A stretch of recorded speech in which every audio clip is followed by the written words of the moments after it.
Hello. Now we'll talk about a very important architect born on June 7th, 1868. That is Charles Rennie Mackintosh, and he died on the 10th of December, 1928. So he died at 60. He could have lived longer. Charles Rennie Mackintosh was a Scottish architect, designer, watercolorist, and artist. His artistic approach had much in common with European symbolism. His work, alongside that of his wife Margaret MacDonald, was influential on European design movements such as Art Nouveau and Secessionism, and praised by great modernists such as Joseph Hoffman. Mackintosh was born in Glasgow and died in London. He is among the most important figures of modern style, British Art Nouveau style. Around 1892, Mackintosh met fellow artist Margaret MacDonald at the Glasgow School of Art. He and fellow student Herbert McNair, also an apprentice at Honeymoon and Keppie, were introduced to Margaret and her sister Frances MacDonald by the head of the Glasgow School of Art, Francis Henry Newberry, who saw similarities in their work. Margaret and Charles married on the 22nd of August, 1900. The couple had no children. McNair and Francis also married the previous year. The group worked collaboratively and came to be known as the Four, and were prominent figures in Glasgow style art and design. Mackintosh and Margaret married, setting up their first home in Main Street on Blithwood Hill, the street later being renamed as Blithwood Street, Glasgow. Anyway, subsequently, they moved to South Park Avenue, close to Glasgow University. This was the man, Charles Rennie Mackintosh, with a flamboyant, I don't know how to call it, it's not really a tie. I'm sure it has a technical word for it, but I don't know it. A very interesting man, and a very interesting artist, and a very interesting designer, and a very interesting architect. Charles Mackintosh, apparently, I know there was a problem with his name, but I think here I misspelled between C and I guess had to be a K, not a J. And actually on the keyboard, I see the J is left to the K. So sorry about that mistake. Him and his wife, Margaret MacDonald, here they are. He was very, very grateful to her, and he actually considered himself in inferior terms compared to his wife. Very interesting. Some drawings by him. This was for the Lincoln Cathedral, which was, he didn't win the competition, and you know, it was probably a disappointing affair. Chairs, as you know, Charles Rennie Mackintosh created some very unique and very publicized and known pieces of sitting, you know, these thrones, because they are not really chairs, they are thrones. Some are chairs, others are thrones. But they all have a very, you know, particular design, and they are not all so idiosyncratic like this one. This one is a little bit strange, in my opinion, but some of them are truly beautiful. Charles Rennie Mackintosh.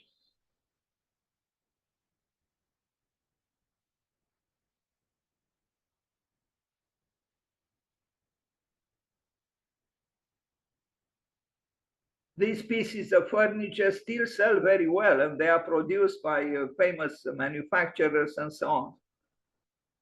Anyone wants to have a Mackintosh chair in the house, of course.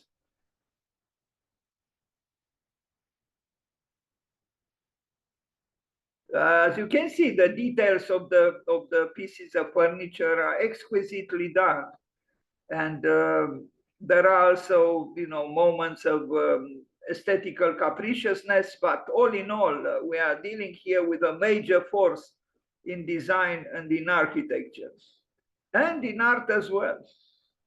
How many architects also paint flowers as he did? That's the reason I named my presentation Architecture and Flowers, because it's rather unique. Architects, in a way, work against flowers, but not him.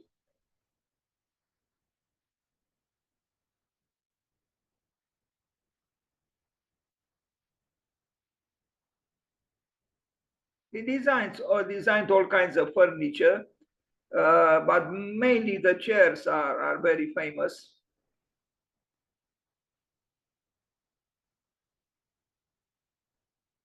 This is a very famous work, and we are going to see it in detail, the Willow Tea Room. Renderings, drawings, studies, ornamental work. Now, this one, I don't know for sure if it was done by him or his wife.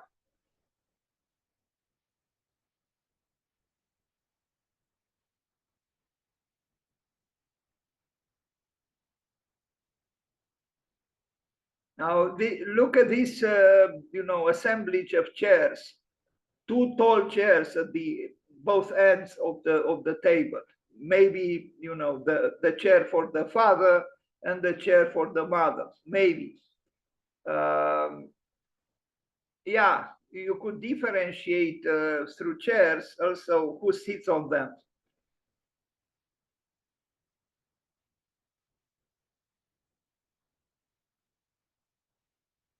Unafraid of fluidities, graphic in this case. And he didn't have the technologies we have. No, it was all done manually, as you know, as you imagine. Now, the Willow Tea Room in Glasgow, we already saw some images of it.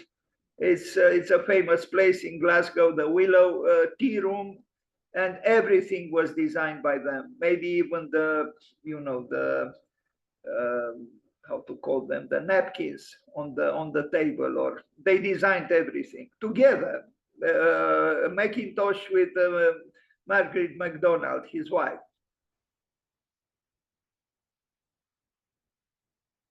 The rugs, everything, they designed everything. So it's a total work of art, so to speak. Now, the Queen's Cross Church in Glasgow, a little bit darkened probably by the weather there. We'll see one even more darkened.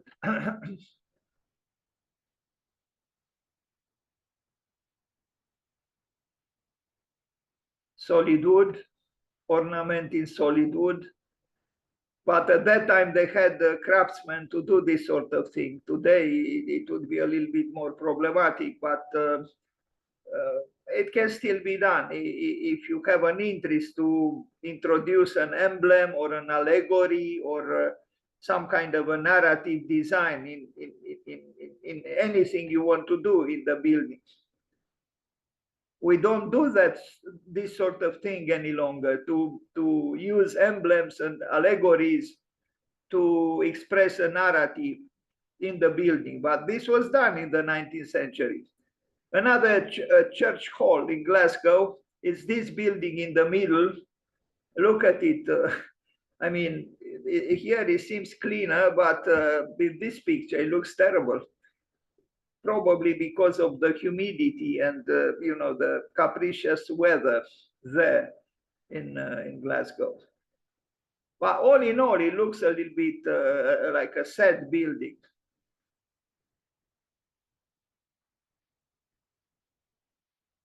I imagine, I am just thinking aloud, but I imagine Mackintosh had a dark side. Somebody once told me that there were some troubles in his life, and maybe this would explain why he gave up architecture, although he was a famous architect, but he gave up architecture. This is very uncommon. The Liverpool Cathedral, we already saw a drawing or two. He lost this competition.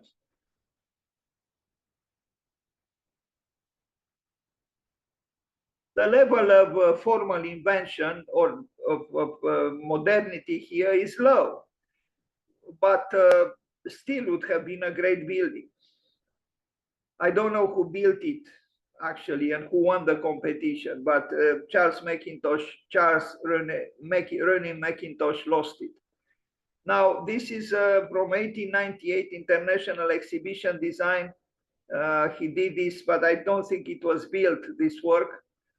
The ideal house that he designed in 1899, 1900, and never built. Hill House, Helensburgh. The National Trust for Scotland plans to build a huge transparent cage around the Charles Rennie Mackintosh designed Hill House. Don't know if this is not actually the ideal house. Anyway, the Hill House was built. House sandstone structure is dissolving. The property was built as a home for the future. Yes, actually it was built, but it was deteriorating, and that National Trust in Scotland wanted to protect it. The property was built as a home for the future by Mackintosh between 1902 and 1904, but his choice of the new material, Portland cement, for the render led to problems that it has allowed water to soak in from the day it was first applied. And this is the building.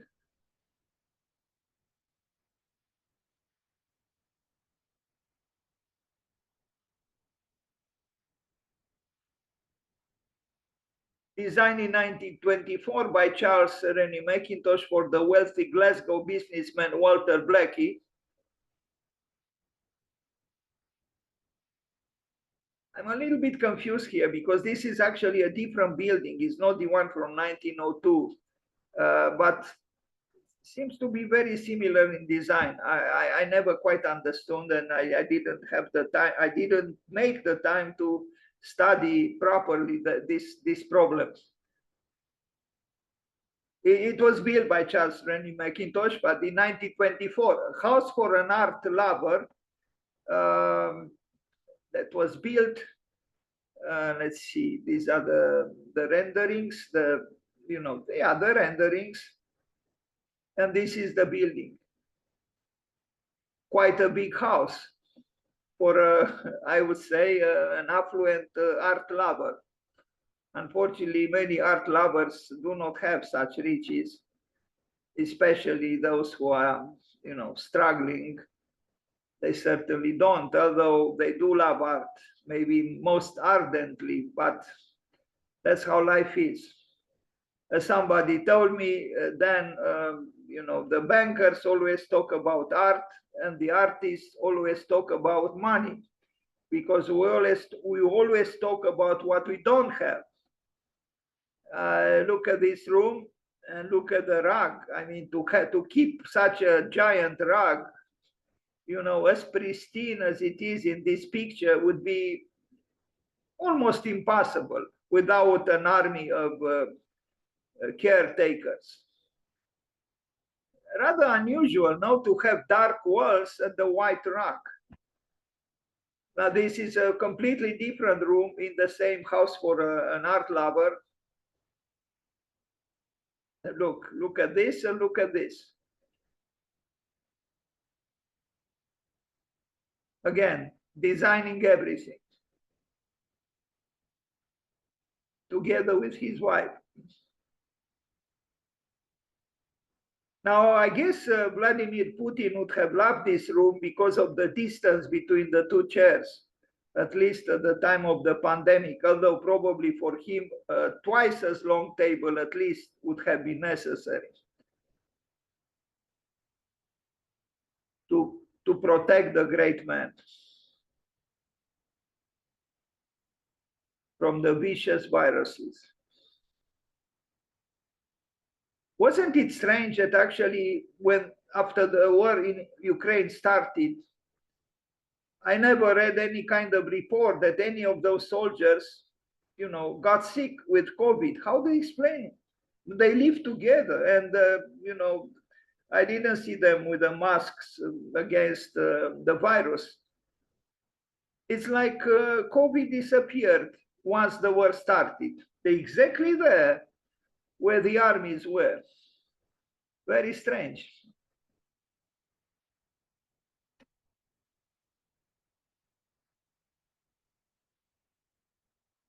So this is the house for the art lover. Still,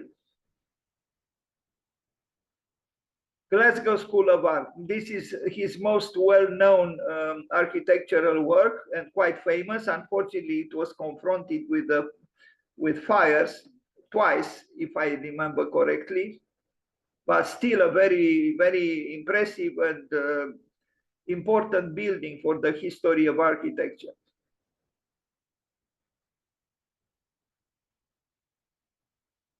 You can see, the shadows of what happened in the fire at the top there. I think I also have here images with the firemen fighting the fire, the last fire. This was a very, unfortunate building in this respect. Some important important things had been destroyed, like the library, which is maybe the most famous room inside this famous building, the Glasgow School of Art by Charles Rennie Mackintosh.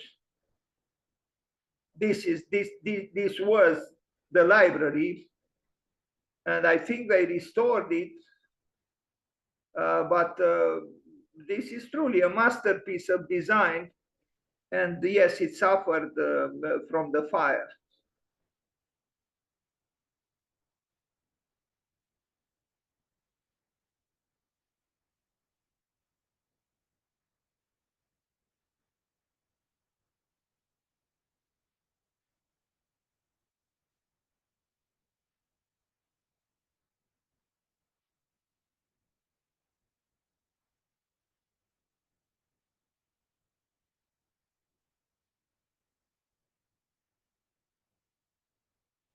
The building is symmetrical, but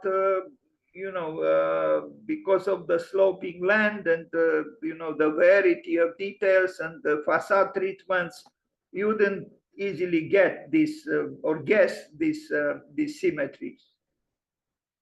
I hope I have here also the building built by Stephen Hall across the street from this building. What an honor to build across this building, across the street from the Glasgow School of Art by Charles Rennie Mackintosh.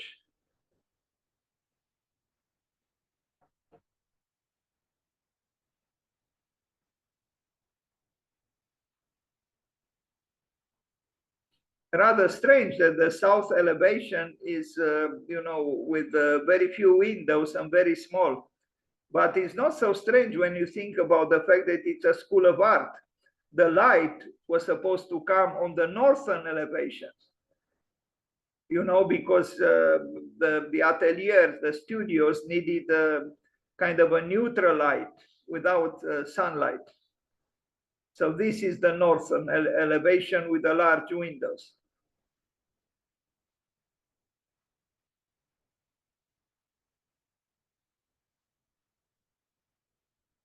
And here you see scenes from the last fire. It happened some years ago, not too many years ago, because you see the building by Stephen Hall was already built here, and people staring at the tragedy.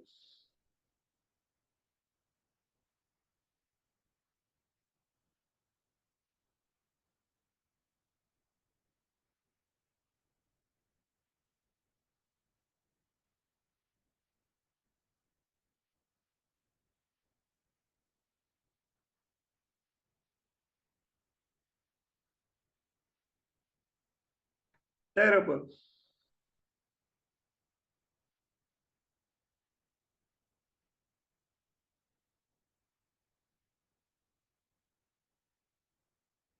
And now I want to show also the building by Stephen Hall, the right building right across the street from the Glasgow School of Art. And you see, Stephen Hall was not afraid to or shy to express his architecture in a very valuable architectural context. And, here we have harmony through contrast. But we have a dialogue between the building by Mackintosh and the building by Stephen Hall. On the left is the building by Mackintosh. On the right is the building by Stephen Hall. And you see here these arrows communicate a desire from Stephen Hall to connect with the building by Mackintosh, but also with the sun, the apparent trajectory of the sun on the sky, and other things. So it's a building which refuses to be object-like and not to communicate with what is outside of it.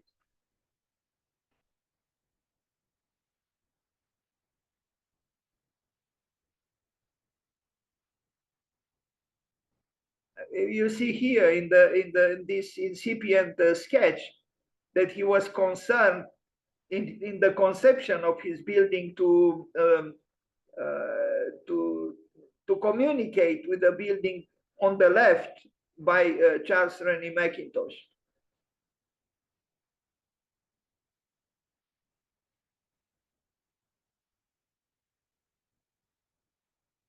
You see complementary contrast.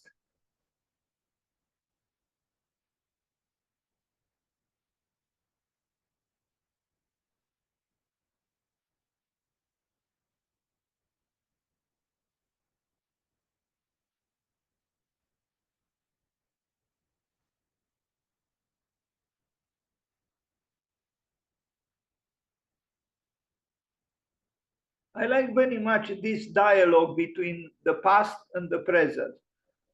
The present has respect, affection for the past stares at the present. There is a communication between the two, and there is a communication because the architect who built in the present was and is a skillful architect. Asserting his time, yes, very obviously, but still not indifferent to what preceded it.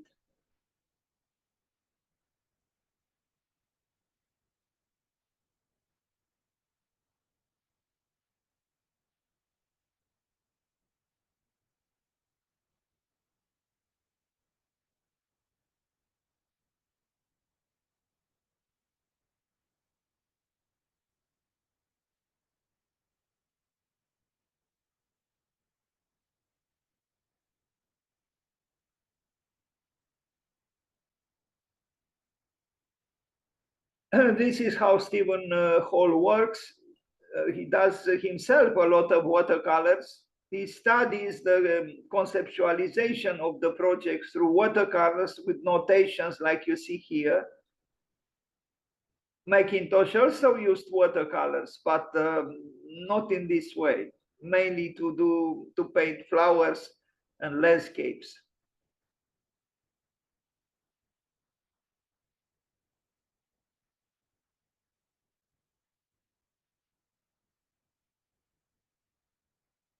So you see, this is dated in June 2009. Not indifferent also to the the light, the incidence of the light that touches the elevation, at the summer solstice and at the winter solstice.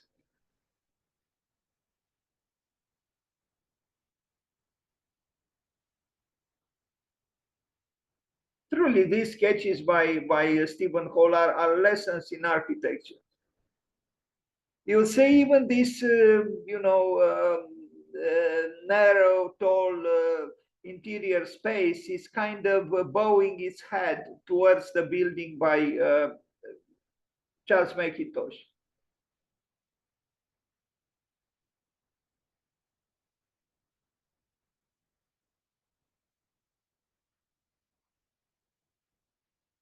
Two excellent architects face to face.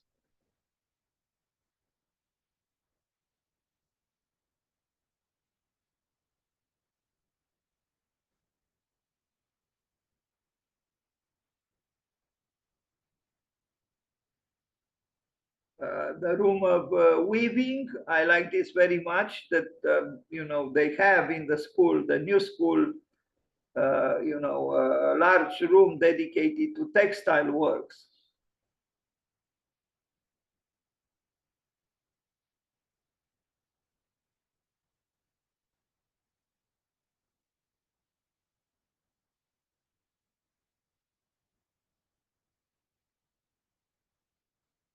And here is Stephen Hall with, I don't know who that is, Sherlock Holmes, maybe.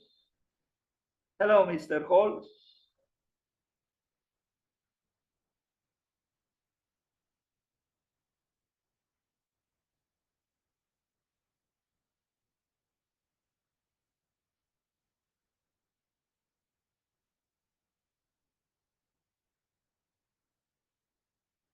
Now, I show watercolors with flowers that Charles Rennie Mackintosh did, and he was quite accomplished in this field. Again, very unusual to have an architect who paints watercolors with flowers. They are a little bit decorative and a little bit, you know, almost didactic, but they are beautiful and show a great sensitivity towards something that often architects are not so sensitive towards, I would say. Very well drawn. I mean, very meticulous drawings, and then you know, colored to animate the drawing in this way as well. Charles Rennie Mackintosh. I painted watercolors with flowers too, and I'll show some here after I show the ones by Charles Rennie Mackintosh, but very differently. Although I painted them on Scott family napkins, the least expensive paper. I call the whole series Fragility at Power 3. The medium was fragile, watercolor. The paper was fragile, napkin, and the subject matter was fragile, flowers. So you see here watercolors with flowers that I did on Scott family napkins. I was in the United States when I made them, and you can see the wrinkles of the paper. I had a certain technique that I used in order to, you know, preserve these qualities, almost like a silk, the most banal and prosaic paper.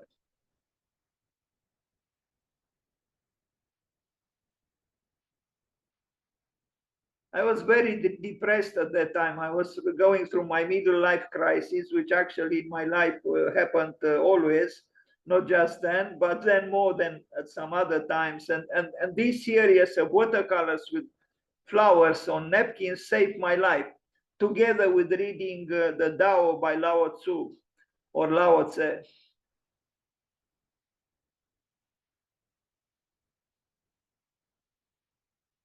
Believe me, I painted probably close to 1,000.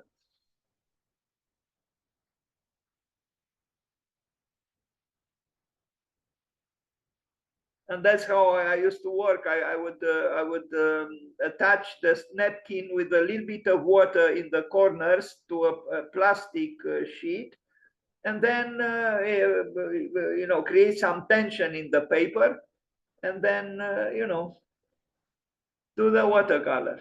And this I did, of course, after the Sunflowers by Vincent van Gogh. But it's done on a Scott family napkin. As an homage to him in a way. I don't, you know, claim any kind of originality. I just looked at an illustration with this famous painting by Van Gogh, and that's what I did. Okay, so this was Charles Rennie Mackintosh. If you want, let's have a short discussion.